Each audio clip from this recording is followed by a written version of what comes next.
పెద్ద చెట్ల అన్ని బంద్ ఉన్నాయి. వాళ్ళ కరెంట్ బిల్లు అని సబ్సిడీ అని వాళ్ళ కూడా బంద్ పెట్టారు.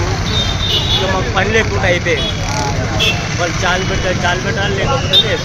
ఎక్కడ పోయినా నేను అడిగినా ఇద్దరు ముగ్గురు రెడీగా ఉన్నాం. ఇంట్లో వాళ్ళే నడుపుకుంటాను. ఇప్పుడు నా అసలు బాధ ఏం కావాలి? లేకపోతే ఓటర్ మీద జీతము లేకపోతే పుట్టుబడ్డ జీతం బతకాలని.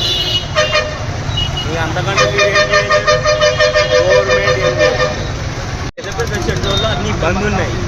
వాళ్ళ కరెంట్ బిల్లు అని సబ్సిడీ అని వాళ్ళ కూడా బంద్ పెట్టారు. ఇక మాకు పని లేకుండా అయిపోయింది.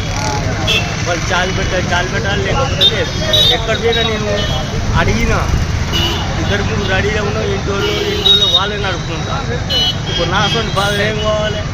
లేకపోతే ఓటర్ మీద జీతము లేకపోతే పుట్టుబడ్డ జీతం బతకాలని. ఇంకా అంతకంటే మీరు ఏం చేయలేదు. గవర్నమెంట్ ఏం చేయలేదు. పెద్ద పెద్ద చెట్ల అన్ని బంద్ ఉన్నాయి.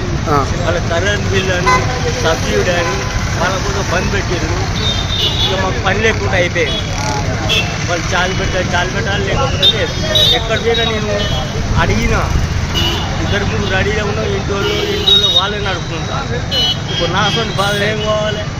లేకపోతే ఓటర్ మీద జీతము లేకపోతే పుట్టుబడ్డ జీతం బతకాలని. ఇంకా అంతకంటే మీరు ఏం చేయలేదు. గవర్నమెంట్ ఏం చేయలేదు.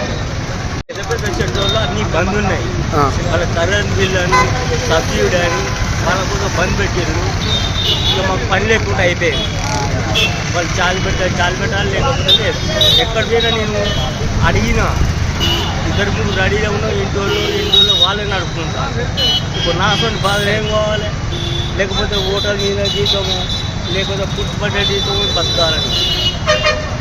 ఇంకా అంతకంటే మీరు ఏం చేయలేదు.